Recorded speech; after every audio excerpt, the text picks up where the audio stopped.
Innal hamdalillah nahmaduhu wa nasta'inuhu wa nastaghfiruh wa na'udzu billahi min shururi anfusina wa sayyiati a'malina. Man yahdihillahu fala mudhillalah wa man yudlilhu fala hadiyalah. Asyhadu an la ilaha illallah wahdahu la syarikalah wa asyhadu anna Muhammadan abduhu wa rasuluhu la nabiyya ba'dah. Allahumma fassalli wa sallim wa barik ala hadzal nabiyil karim nabiyina Muhammadin wa ala alihi wa sahbihi ajma'in wa man tabi'a hudahum bi ihsanin ila yaumiddin. Amma ba'du fa ya ibadallah, usikum wa iyaya bi taqwallah faqad fazal muttaqun. Ya ayyuhalladzina amanu taqullaha haqqa tuqatih wa la tamutunna illa wa antum muslimun.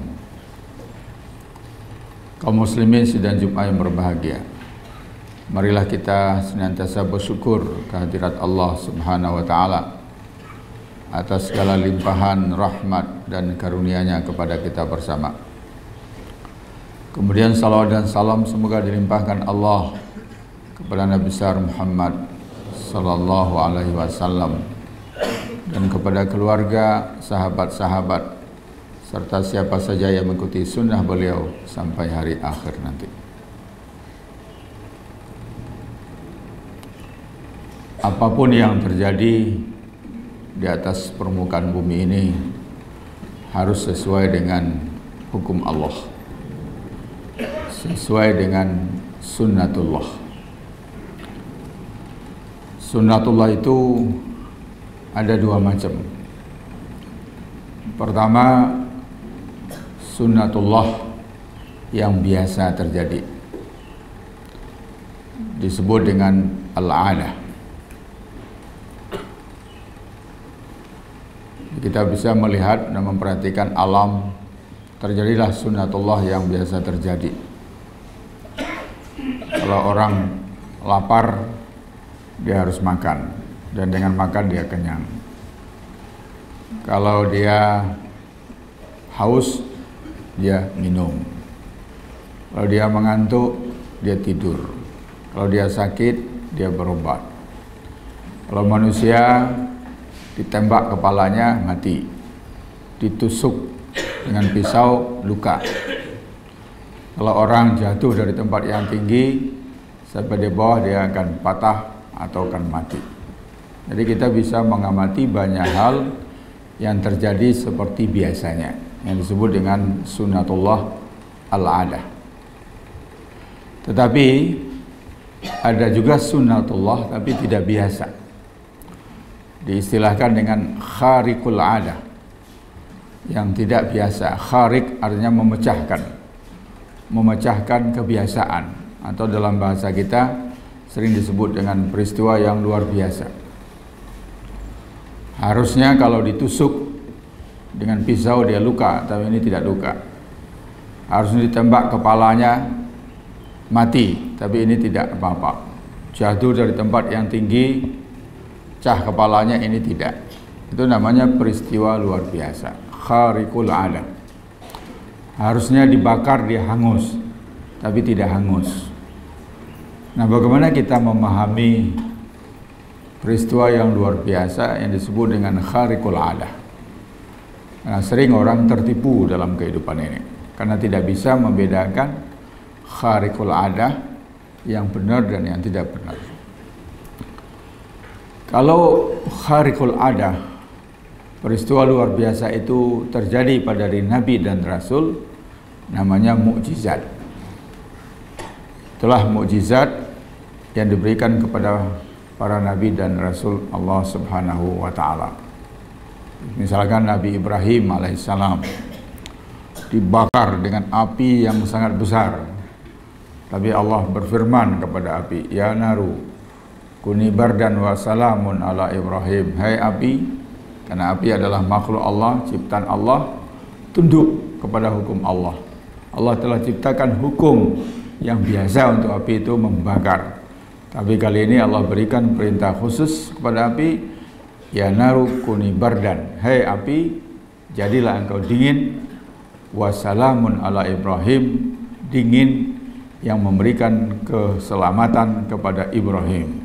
So, kalau dingin saja bisa juga mematikan. Banyak sekali dingin yang mematikan. Panas mematikan, dingin mematikan, tapi dingin yang memberikan keselamatan Nabi Ibrahim. Maka setelah api besar itu padam, Nabi Ibrahim keluar dengan selamat. Ini kejadian luar biasa yang disebut dengan mukjizat. Begitu juga yang terjadi pada diri nabi-nabi yang lain. Apakah Nabi Musa, Nabi Isa alaihissalam, dan juga terjadi pada diri Nabi Muhammad sallallahu alaihi wasallam. Nah, yang kedua, kalau kejadian luar biasa itu terjadi pada seorang hamba Allah yang saleh, yang oleh masyarakat sering disebut wali-wali Allah, orang-orang yang dekat dengan Allah Subhanahu wa taala. Nah, karamah itulah yang disebut dengan karamah. Karamah artinya kemuliaan.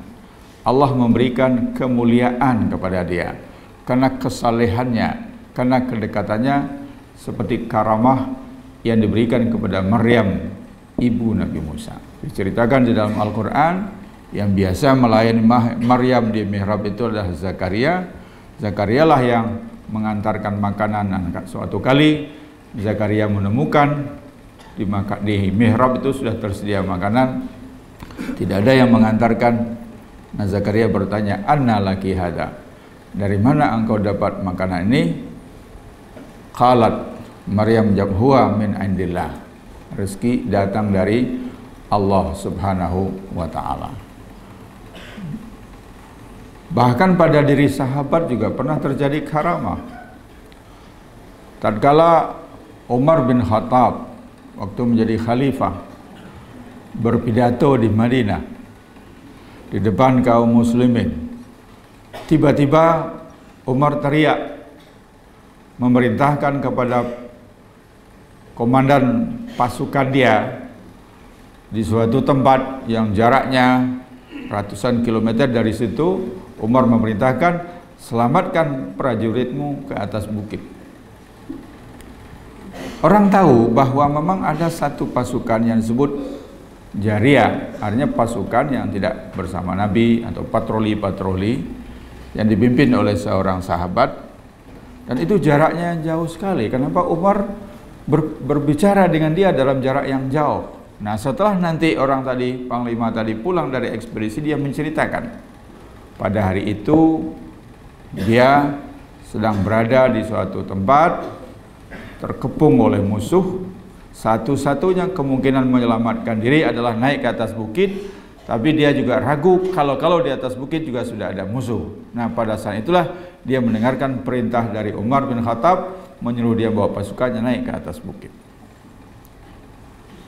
Jadi Umar dari jarak yang jauh bisa melihat pasukannya dan memberikan perintah, dan pasukannya juga bisa mendengar. Tapi itu hanya terjadi sekali itu saja. Umar tidak tahu lagi dan tidak bisa memiliki ilmu itu. Jadi karamah itu tidak setiap waktu. Kemuliaan itu tidak diberikan permanen. Jadi kalau kemudian ada orang yang mengaku karamah, kemudian bisa menggandakan uang setiap saat, pasti itu bukan karamah. Kalau ada orang yang mengaku mendapatkan karamah, ditusuk dengan pisau, dia tidak luka, ditembak, dia tidak mati, dan bisa melakukan demonstrasi pertunjukan kapan saja, bahkan bisa mengajarkan kepada murid-muridnya, itu bukan karamah. Karena karamah itu tidak diketahui kapan datangnya, dan tidak diketahui juga apa akan terulang kembali atau tidak. Karena karamah diberikan oleh Allah sewaktu-waktu saja kepada hamba-hamba Allah yang dekat. Nah, kalau bukan karamah, kejadian luar biasa itu apa? So, nyatanya memang kita bisa melihat, orang bisa menyaksikan terjadi kejadian yang luar biasa. Kalau bukan mukjizat, bukan karamah, berarti dia ilmu. Ilmu itu bisa ilmu yang benar, dan bisa juga ilmu yang tidak benar. Ilmu yang sesat bisa juga ilmu yang tidak sesat. Ada kemungkinan sihir Sebab orang dan Al-Quran juga mengakui bisa mempunyai ilmu sihir. Tapi sihir tidak bisa merubah kenyataan. Orang tidak bisa menyihir kertas menjadi uang. Tapi orang bisa kena sihir. Sihir itu tidak merubah kenyataan, tapi dia menjadi nyata. Jadi kalau ada tukang sihir menyatakan dia bisa merubah kertas ini menjadi uang, dan semua yang menonton akan melihat bahwa kertas itu menjadi uang, tapi kenyataannya dia bukan uang, dia tetap kertas.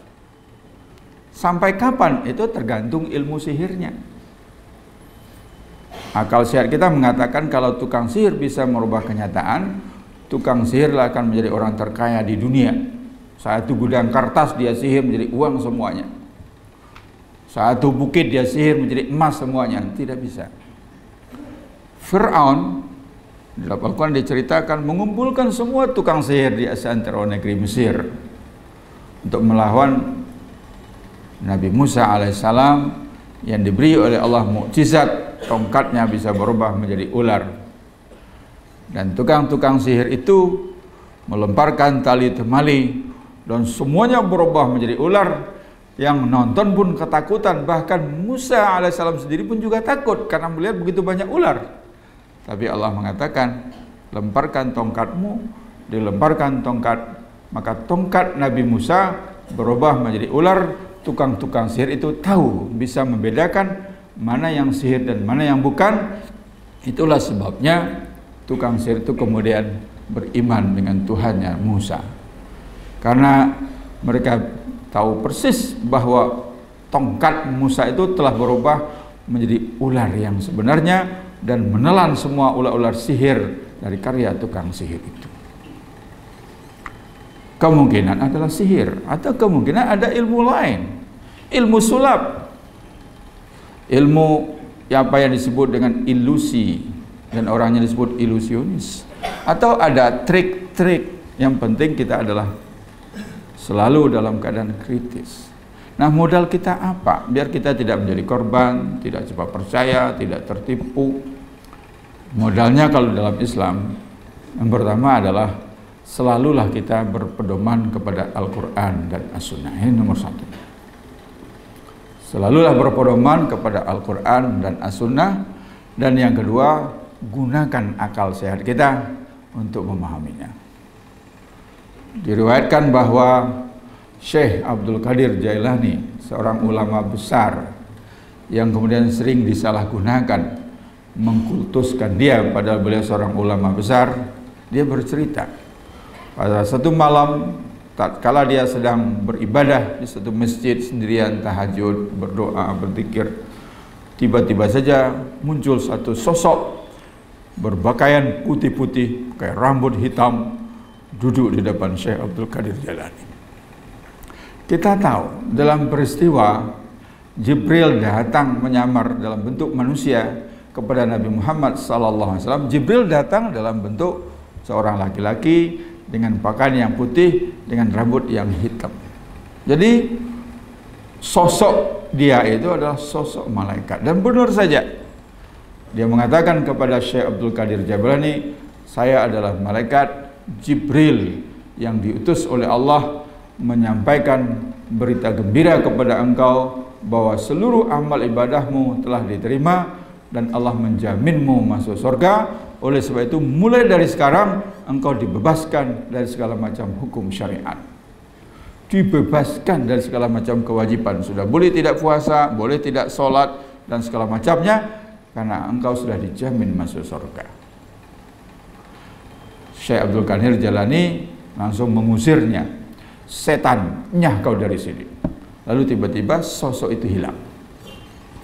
Nah, sang murid bertanya kepada guru, dari mana guru tahu kalau itu setan?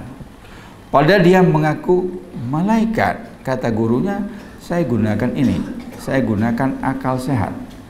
Nabi Muhammad SAW, orang yang paling mulia, asyraful anbiya'i wal mursalin, tidak pernah dibebaskan oleh Allah dari kewajiban-kewajiban, bahkan kewajibannya bisa lebih berat. Nabi Muhammad SAW diwajibkan salat malam tiap malam.